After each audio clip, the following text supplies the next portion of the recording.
Hello viewers, स्वागत है आप सभी का MRY स्टडी यूट्यूब चैनल पर। पिछले लेक्चर्स में हमने पढ़ा था Indian economy on the eve of independence. आज हम स्टार्ट करेंगे एक new chapter of Indian economic development. कौन सा? 5 ईयर प्लान्स इन इंडिया। जैसे कि आप देख रहे हैं इसकी heading 5 year plan in India, तो हम इंडिया के 5 ईयर प्लान्स के बारे में पढ़ेंगे। तो सबसे पहले हम देख लेते हैं कि 5 ईयर प्लान्स इन इंडिया क्यों बनाए गए। तो इंडिया में 5 ईयर प्लान बनाने का सबसे बड़ा जो रीजन रहा, इंडिया इकोनॉमी का बैकवर्डनेस और स्टैग्नेशन होना। इंडिया की जो इकोनॉमी थी वो बैकवर्डनेस से और स्टैग्नेशन से गुजर रही थी on the eve of independence. Independence से या इंडिपेंडेंस के बाद 1947 के बाद, जो भी आप कह दो। तो इंडिया की इकोनॉमी बैकवर्डनेस और स्टैग्नेशन से गुजर रही थी। उसमें ज़रूरी था कि इंडिया की इकोनॉमी को ग्रो कराना, डेवलप कराना, और इसके लिए 5 ईयर प्लान्स इंडिया की गवर्नमेंट ने सोचे। सबसे पहले तो इंडिया की गवर्नमेंट ने प्लानिंग कमीशन बनाई, तो वो भी हम इसमें पढ़ेंगे। साथ ही साथ हम इसके गोल्स और अचीवमेंट्स पढ़ेंगे कि 5 ईयर प्लान्स के गोल्स और अचीवमेंट क्या थे। तो आज के टॉपिक में हम क्या पढ़ने वाले हैं? सबसे पहले तो हम पढ़ेंगे इकोनॉमिक प्लानिंग कि इकोनॉमिक प्लानिंग क्या है।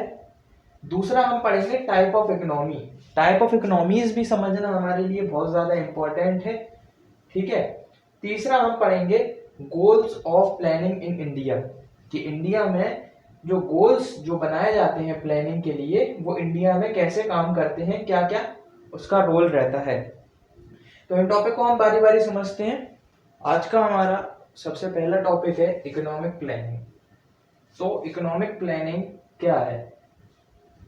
कल हमने पढ़ा था कि इंडिया की इकोनॉमी कैसी है, बैकवर्ड और स्टैग्नेंट। तो बैकवर्ड और स्टैग्नेंट इकोनॉमी के लिए ये बहुत ज़्यादा ज़रूरी था कि उसकी इकोनॉमिक प्लानिंग हो, और हर कंट्री की इकोनॉमिक प्लानिंग होती है। तो इकोनॉमिक प्लानिंग का मतलब क्या होता है?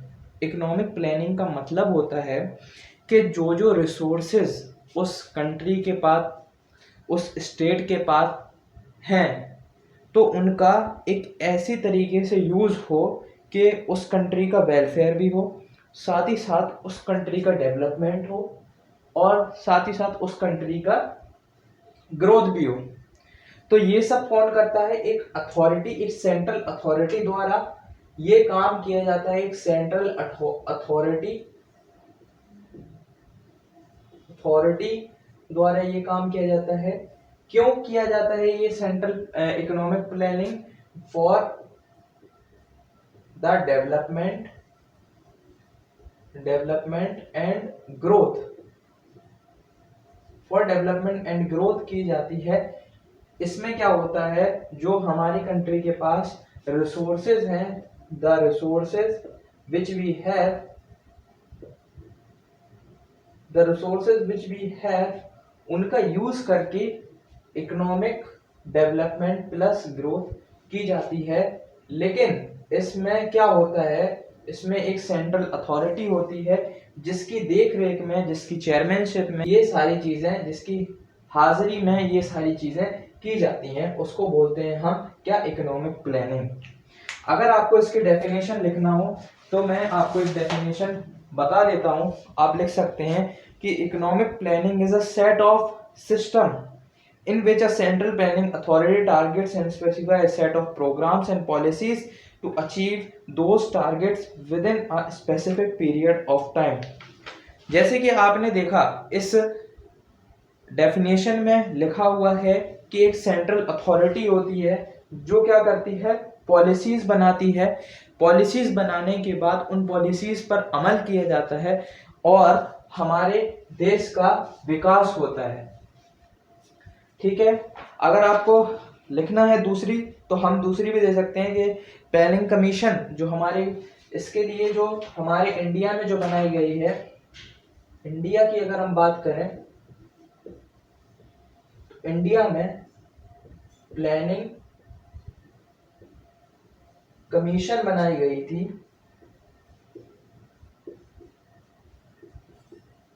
प्लानिंग कमीशन बनाई गई थी। और ये कब बनाई थी? ये बनी थी 1950 में, एस्टेब्लिश करा गया इसको। और ये वर्क में आई 1951 में, इसको वर्क में लाया गया। तो प्लानिंग कमीशन की अगर आप डेफिनेशन लिखना चाहते हैं तो आप लिख सकते हैं कि प्लानिंग कमीशन ने डेफिनेशन दी है कि economic planning means utilization of country resources. जो मैंने आपसे बोला कि जो कंट्री के जो रिसोर्सेज होते हैं उनका यूटिलाइजेशन होना, यूटिलाइजेशन होना, कंट्री के रिसोर्सेज का यूटिलाइजेशन होना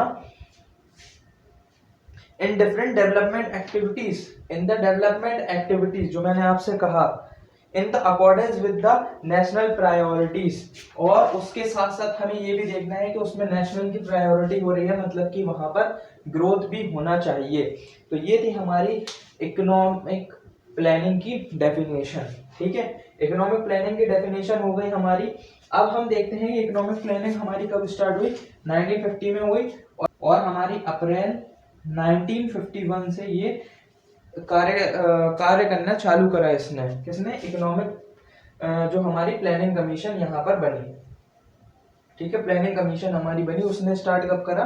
अप्रैल 1951 में। ठीक है, इसको क्यों बनाया गया? तो आपको बता दिया कि जो रिसोर्सेज है हमारे उसको अच्छी तरह यूटिलाइजेशन हो for the development and growth. इसमें हमारी एक सेंट्रल अथॉरिटी भी बनाई गई जिसको हमने नाम दिया, क्या दिया उसको? हमने सेंट्रल अथॉरिटी का नाम दिया प्लानिंग कमीशन। ठीक है, प्लानिंग कमीशन बनाया और इसका जो चेयरमैन होता है हमारी कंट्री में, चेयरमैन कौन होते हैं प्लानिंग कमीशन के? चेयरमैन होते हैं हमारे प्राइम मिनिस्टर।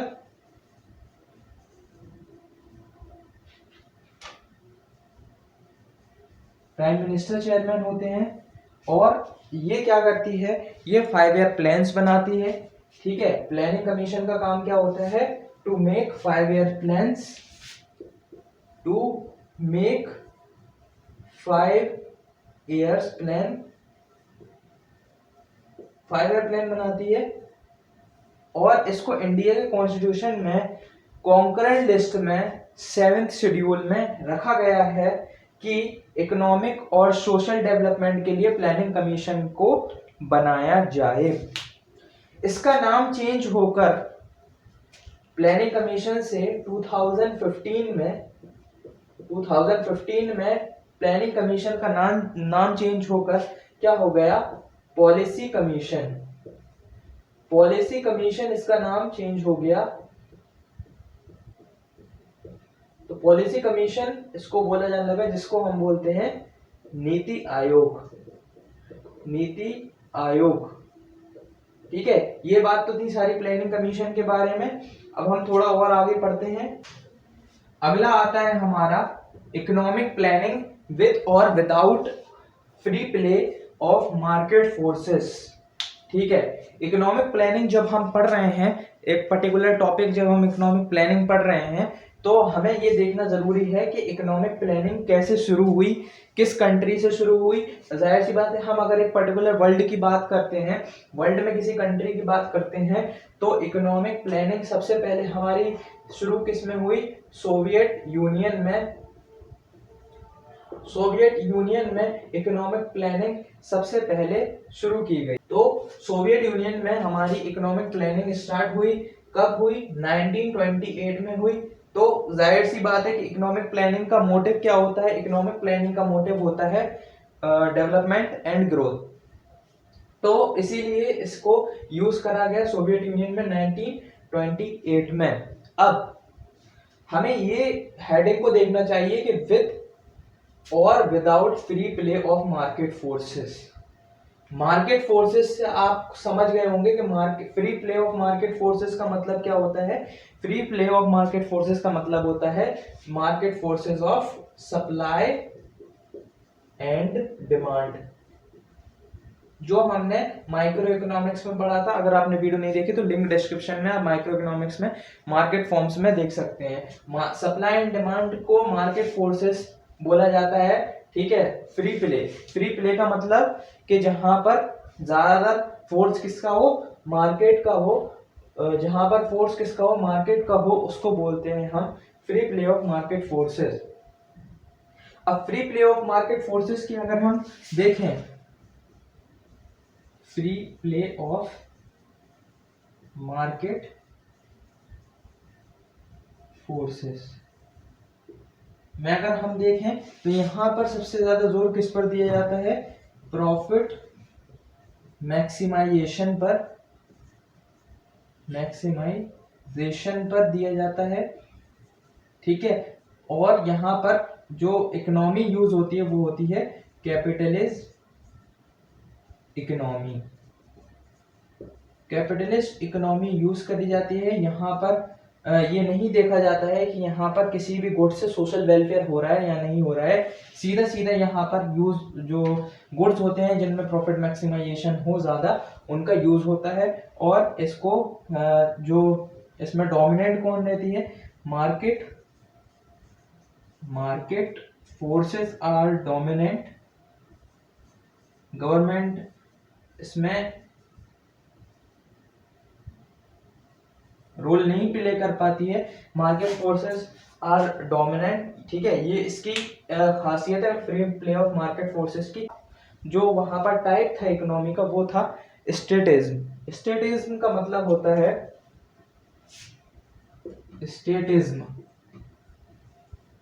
स्टेटिज्म से हमारा मतलब है कि स्टेट की पावर ज्यादा रहती थी। तो जाहिर सी बात है जब स्टेट की पावर जहां पर ज्यादा होगी तो वहां पर मार्केट का ज्यादा यूज ही नहीं होगा, मार्केट की वहां पे फोर्स नहीं रहेगी ज्यादा, ठीक है। जब स्टेटिज्म की बात है तो अगर हम देखते हैं स्टेट में, तो यहाँ पर कौन सी इकोनॉमी होगी, यहाँ पर होगी सोशलिस्ट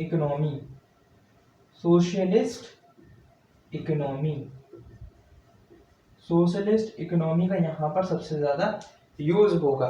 तो जब सोशलिस्ट इकोनॉमी होगी, स्टैटिज्म होगी सोवियत यूनियन में, तो यहाँ पर प्लानिंग के दौरान ये सोचा जाएगा कि सोशल वेलफेयर ज्यादातर कैसे किया जाए। ये ध्यान में नहीं रखा जाएगा कि मार्केट फोर्सेस में प्रॉफिट मैक्सिमाइजेशन ही एक चीज है, नहीं। यहाँ पर जो ज्यादा ध्यान दिया जाएगा वो किस पर दिया जाएगा, वो दिया जाएगा सोशल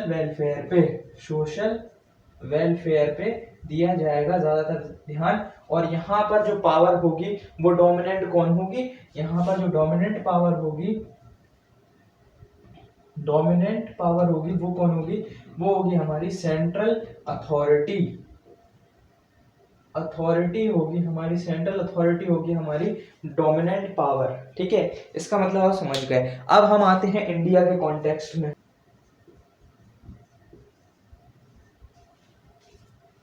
अब हम इंडिया के कॉन्टेक्स्ट में बात करते हैं। इंडिया में इकोनॉमिक प्लानिंग कौन करती है, हमारी इंडिया में इकोनॉमिक प्लानिंग करती है प्लानिंग कमीशन, जिसको हम क्या बोलते हैं, अब हम बोलते हैं पॉलिसी कमीशन या नीति आयोग, ठीक है। प्लानिंग कमीशन कब बनी थी, 1951 में। 1951 में जब प्लानिंग कमीशन बनी तो हमारी जो इकोनॉमी थी वो हमारी इकोनॉमी कैसी थी, वो हमारी इकोनॉमी थी मिक्स्ड इकोनॉमी, इसको नाम दिया गया, जहां पर प्राइवेट प्लस पब्लिक इकोनॉमी में एक फेयर प्ले रोल करती है। मतलब कि मार्केट फोर्सेस डिमांड और सप्लाई बनाई जाती है फॉर प्रॉफिट मैक्सिमाइजेशन, लेकिन गवर्नमेंट वहां पर इंटरवेंशन करती है for the sake of social welfare. वहां पर गवर्नमेंट को इंटरवेंशन करना पड़ता है, ठीक है। अब यहाँ पर हम देखते हैं कि हमारी इंडिया की प्लानिंग कमीशन में हमारा जो free play of market forces है या नहीं। तो हमारी इंडिया की जो economic planning of India is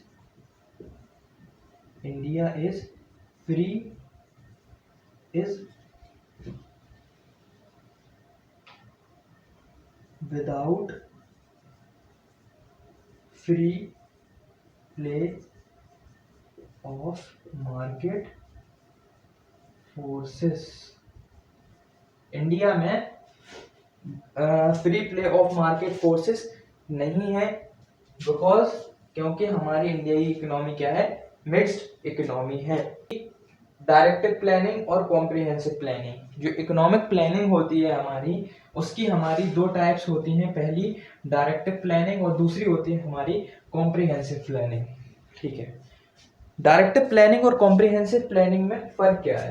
directive planning, सबसे पहले हम आते हैं, डायरेक्टिव प्लानिंग वो प्लानिंग होती है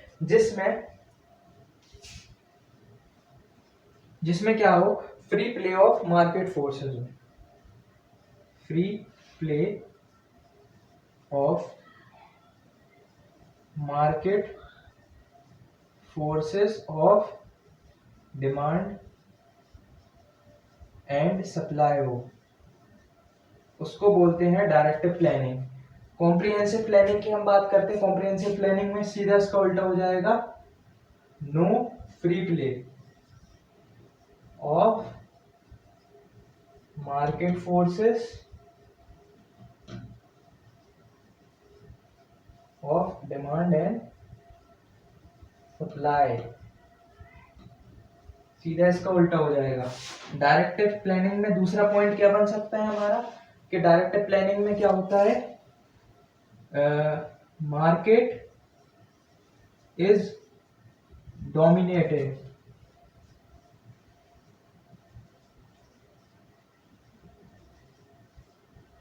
मार्केट इज डोमिनेटिंग, यहां पर क्या होगा, सेंट्रल अथॉरिटी या फिर गवर्नमेंट भी कह सकते हैं आप इसको, गवर्नमेंट डोमिनेटिंग। ठीक है, डायरेक्टिव प्लानिंग में क्या होगा, प्रॉफिट मैक्सिमाइजेशन पर ध्यान दिया जाएगा, मैक्सिमाइजेशन पर ध्यान दिया जाएगा। डायरेक्टिव प्लानिंग में सोशल वेलफेयर पर ज्यादा ध्यान दिया जाएगा। डायरेक्टिव प्लानिंग की अगर हम एग्जांपल दें तो हम कह सकते हैं कि कैपिटलिज्म, सोशल, अगर हम कॉम्प्रिहेंसिव प्लानिंग की बात करते हैं तो हम दे सकते हैं यहाँ पे सोशलिज्म एंड मिक्स्ड इकोनॉमी भी कह सकते हैं।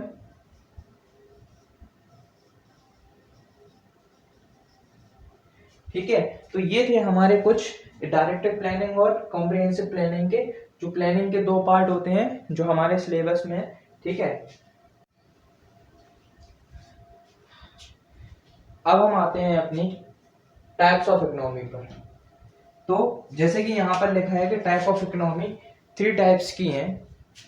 सबसे पहली कैपिटलिज्म या फिर कैपिटलिस्ट इकोनॉमी, दूसरी है सोशलिज्म या फिर सोशलिस्ट इकोनॉमी, और तीसरी है हमारी मिक्स्ड इकोनॉमी। तो जैसे कि कैपिटलिज्म या कैपिटलिस्ट इकोनॉमी है हमारी, तो सबसे पहला हम कैपिटलिस्ट इकोनॉमी को समझते हैं।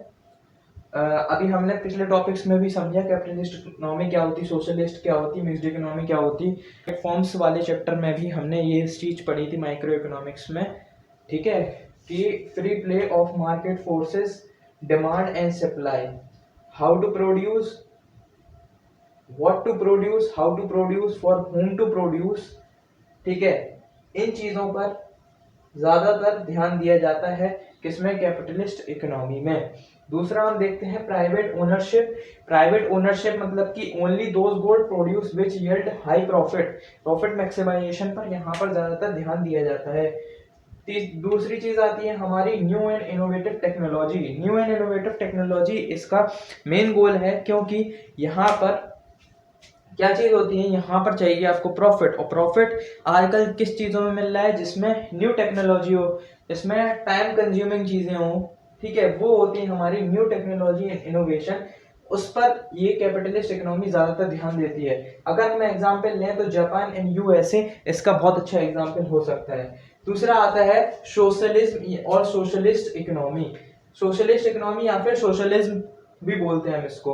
Major economic decision of what, how and for whom to produce are taken by the government. Government यहाँ पर सारे डिसीजंस लेती है कि क्या चीज बनाई जाएगी, कैसे बनाई जाएगी, किस टेक्नोलॉजी से यूज होगी और किसको बेची जाएगी। Promote socialism, focus on social justice and growth of nation. ये किसको प्रमोट करती है? ये सोशल जस्टिस और ग्रोथ ऑफ द नेशन को प्रमोट कर रही है। Accumulation of private property is not allowed. Private property का एक्यूमुलेशन यहाँ पर अलाउ नहीं है। क्या इसका एग्जाम्पल अगर हम दें तो सोवियत यूनियन हो सकता है। मिक्स्ड इकोनॉमी की बात आती है तो major economic decisions what, how and for whom to produce are left free play. बात ध्यान से सुनिएगा, are left free play but without not without control of regulation of government. जब तक उस पर गवर्नमेंट का इंटरवेंशन नहीं होगा उस पर फ्री प्ले नहीं होगा। इसका मतलब सीधा सीधा मतलब होता है कि वहां पर फ्री प्ले नहीं है, कहने की बात है बस, फ्री प्ले। दूसरा, प्राइवेट एंड गवर्नमेंट को exist for self interest and social interest. Self interest plus social interest के लिए वहां पर गवर्नमेंट और प्राइवेट क्या कर रहे हैं? को एग्जिस्ट कर रहे हैं। इसका अच्छा एग्जांपल दें तो इंडिया हो सकता है। अब हम इन सबकी एक एक मेरिट और डीमेरिट समझते हैं। कैपिटलिस्ट इकोनॉमी की सबसे बड़ी मेरिट है कि ये प्रॉफिट मैक्सिमाइजेशन पे ध्यान देती है। इसका मतलब ये है कि गवर्नमेंट यहाँ पर ज्यादातर यहाँ पर इकोनॉमी अच्छी ग्रो करेगी। दूसरा, अगर हम इसमें देखें तो यहाँ पर सोशल वेलफेयर पर ध्यान नहीं दिया जा रहा है, सिर्फ और सिर्फ वो गुड्स प्रोड्यूस करे जा रही हैं जिन पे प्रॉफिट हो रहा है, तो सोशल वेलफेयर यहाँ पर नहीं हो रहा है। ये इसका एक डीमेरिट होगा। अगर हम सोशलिज्म पर आए या सोशलिस्ट इकोनॉमी पर आए तो सबसे बड़ा यहाँ पर मेरिट होगा हमारा कि यहाँ पर सोशल वेलफेयर के लिए बहुत अच्छा तरीके से गवर्नमेंट काम कर रही है। दूसरा, अगर हम देखें तो प्राइवेट प्रॉपर्टी का यहाँ पर एक्यूमुलेशन नहीं है, ये हमारा हो जाएगा डीमेरिट। दूसरा, अगर हम देखें मिक्स्ड इकोनॉमी में हम देख सकते हैं कि यहाँ पर गवर्नमेंट और प्राइवेट को एग्जिस्ट कर रहे हैं, मतलब कि दोनों को फायदा हो रहा है। लेकिन अगर इसकी डीमेरिट की बात करें हम तो डीमेरिट यहाँ पर ये है कि यहाँ पर गवर्नमेंट ने खुद अपनी एक पब्लिक सेक्टर अंडरटेकिंग्स खड़ी कर दी हैं जिनमें किसका डर रहता है? जिनमें करप्शन का बहुत ज्यादा खतरा होता है। ठीक है, तो ये थी हमारी इकोनॉमीज। अब बात आती है हमारी goals of planning in India. India में जो प्लानिंग है उसके गोल्स कैसे हैं? सबसे पहले तो इंडिया के जो गोल्स हैं वो दो टाइप के हैं, पहला लॉन्ग पीरियड और दूसरा शॉर्ट पीरियड। अब जैसे कि ये चैप्टर है 5 ईयर प्लानिंग, तो हमारे जो लॉन्ग पीरियड गोल्स होंगे वो होंगे हमारे 5 ईयर प्लान। 5 ईयर प्लान्स जो कि स्टार्ट कब हुए? सबसे पहला 5 ईयर प्लान है हमारा अप्रैल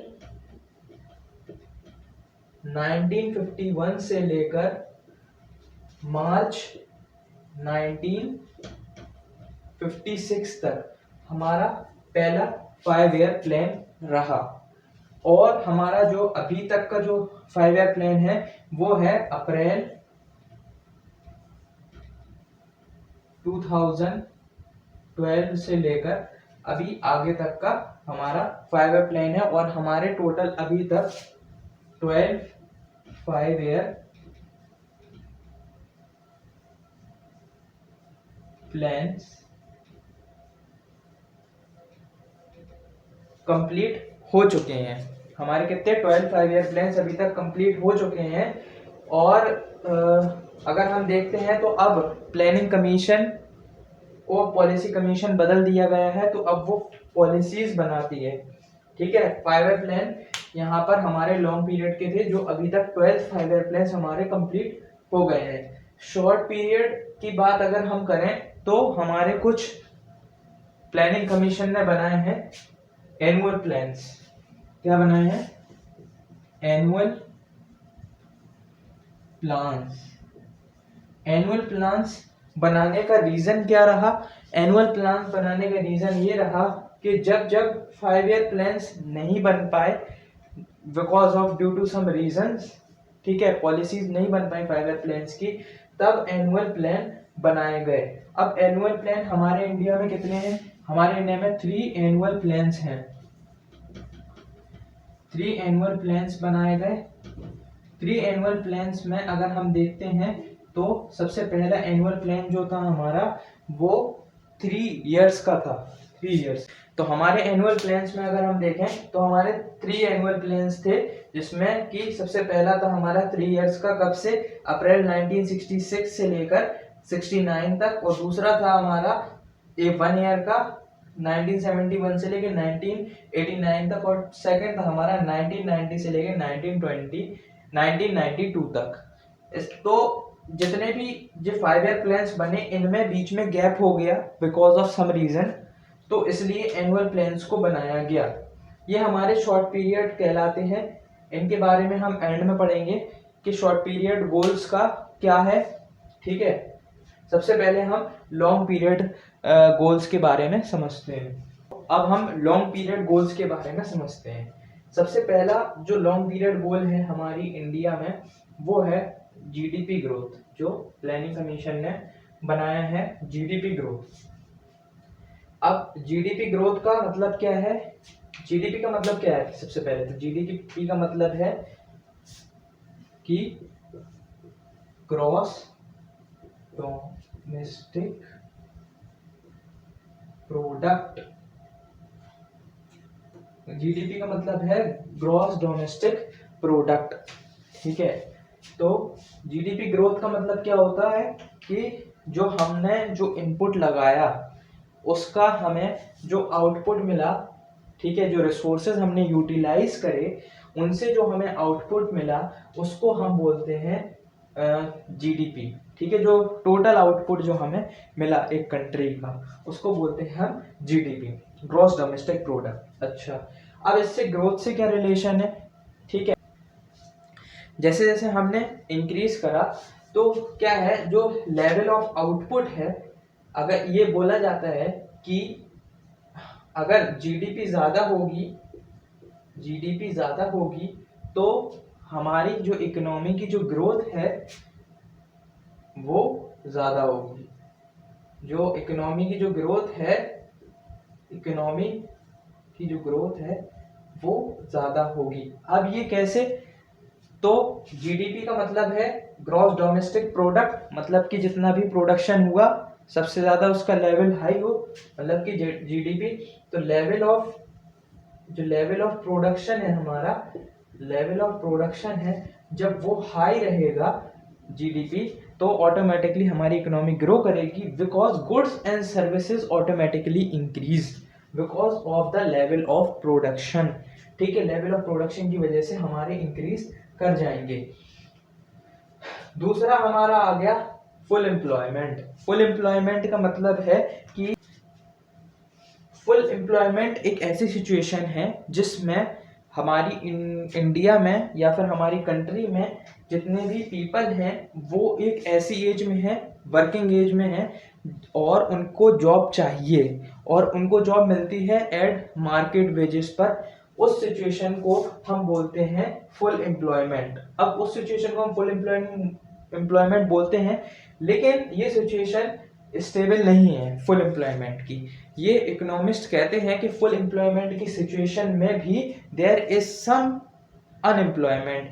हम ये नहीं कह सकते कि फुल एम्प्लॉयमेंट की जो सिचुएशन होगी वो हमारी जीरो अनएम्प्लॉयमेंट होगी, नहीं, वहां पर भी एक ऐसी सिचुएशन होगी जहां पर अनएम्प्लॉयमेंट होगा। सिचुएशन जहां पर फुल एम्प्लॉयमेंट हो, भले ही थोड़ा बहुत उसमें अनएम्प्लॉयमेंट हो, वहां पर हम कह सकते हैं कि वो फुल एम्प्लॉयमेंट की सिचुएशन हो और वो हमारा ग्रोथ ऑफ इकोनॉमी के लिए यूजफुल हो सकती है। और साथ ही साथ ये जो फैक्टर है हमारा जो गोल है, ये हमारा सोशल फैक्टर भी कह सकते हैं। हम सोशल फैक्टर इसलिए कह सकते हैं कि ये लोगों के काम के लिए है। ठीक है, एम्प्लॉयमेंट सोशल वर्क है। ठीक है, दूसरा हम देखें तो इक्विटेबल डिस्ट्रीब्यूशन किसका? Equitable distribution of income. ठीक है, हमारे इंडिया में जितने भी लोग यहाँ पर काम कर रहे हैं उनके बीच में बिल्कुल भी इक्विटेबल डिस्ट्रीब्यूशन नहीं है। जैसे क्या है कि एक डॉक्टर की इनकम एक क्लर्क से ज़्यादा होती है, तो वहाँ पर इक्विटेबल डिस्ट्रीब्यूशन नहीं हो पाता। जब इक्विटेबल डिस्ट्रीब्यूशन नहीं हो पाता तो हम ये कह सकते हैं कि हमारी इंडिया की इकोनॉमी में इक्विटेबल डिस्ट्रीब्यूशन नहीं है। देखो, इक्विटेबल डिस्ट्रीब्यूशन की भी एक मेजर होती है कुछ हद तक। जैसे कि अगर हम कह दें कि वो सिचुएशन जहां पर हम किसी भी इकोनॉमी में अगर हम देखें तो क्वालिफिकेशन एंड स्किल के आधार पर अगर हम किसी को जॉब या वेज दे रहे हैं, तो हम ये कह सकते हैं कि उस हद तक जहाँ पर क्वालिफिकेशन और स्किल की बात होती है, उस हद तक हमारी इक्विटेबल डिस्ट्रीब्यूशन काम कर सकता है।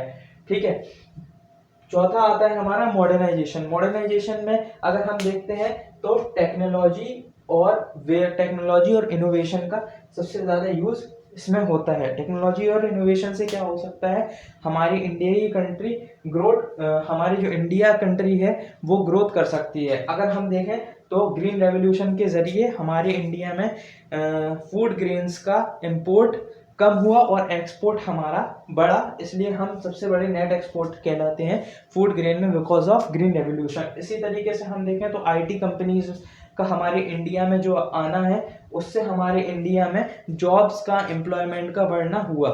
ठीक है, पांचवा अगर हम देखते हैं तो सेल्फ सफिशिएंसी अगर हम देखें इंडिया के कॉन्टेक्स्ट में, तो इंडिया की सबसे बड़ी सेल्फ सफिशिएंसी क्या है, फूड ग्रेन।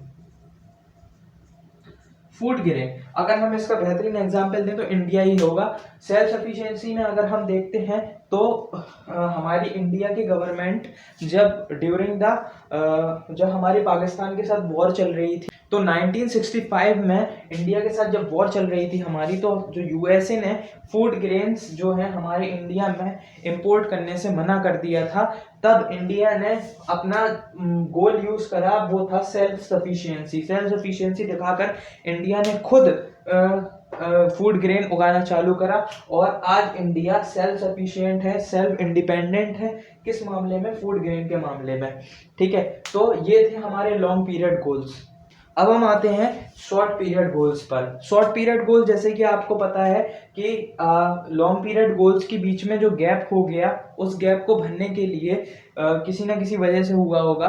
ठीक है, उस गैप को भरने के लिए यहाँ पे शॉर्ट पीरियड गोल्स बनाए गए। अब शॉर्ट पीरियड गोल्स में हमारे क्या आते हैं, शॉर्ट पीरियड गोल्स में हमारे एनुअल प्लान्स आते हैं। एनुअल प्लान्स जो कि जैसे आपको पता है कि 3 एनुअल प्लान्स हमारे इंडिया में बनाए गए हैं 5 ईयर प्लान के बीच में। ठीक है, 3 एनुअल प्लान्स आते हैं।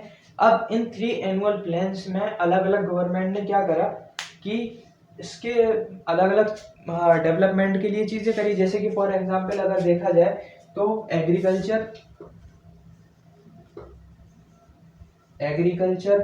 और अगर हम देखें तो एजुकेशन के लिए भी, एजुकेशन, एम्प्लॉयमेंट और जो लेवल ऑफ आउटपुट है जिसको हम जीडीपी बोल रहे थे, आउटपुट, इन सबको बढ़ाने के लिए हर गवर्नमेंट ने ज्यादा अपना योगदान दिया। ठीक है, तो शॉर्ट पीरियड गोल्स का मतलब ये होता है कि जैसे जो 5 ईयर प्लान्स गवर्नमेंट बनाती है, तो 5 ईयर प्लान्स में जो वो बोलती है, तो उससे उसी जो उसका जो वो होता है टारगेट, उसी टारगेट पर वो शॉर्ट पीरियड गोल्स भी बनाती है। शॉर्ट पीरियड गोल्स में जो चीजें रखी जाती हैं, जो ऑब्जेक्टिव रहता है हमारा, वो उसको हम बोलते हैं ऑब्जेक्टिव प्लान। क्या बोलते हैं हम इसे, ऑब्जेक्टिव प्लान। ठीक है, ऑब्जेक्टिव प्लान्स जो होते हैं हमारे, वो ऑब्जेक्टिव प्लानिंग से अलग है। ऑब्जेक्टिव प्लानिंग हमारी किस में होती है, लॉन्ग पीरियड गोल्स में होती है। ऑब्जेक्टिव प्लान्स में क्या होता है कि वो कुछ चीजें रखी जाती हैं जो उससे रिलेटेड हो, जैसे कि agriculture, education, employment, level of output, और भी बहुत सारे इंडिकेटर्स हैं जो हमारे रखे जाते हैं शॉर्ट पीरियड गोल्स में। ठीक है, तो आज के लिए इतना ही। ठीक है, अगले पार्ट में हम इसके आगे का डिस्कस करेंगे।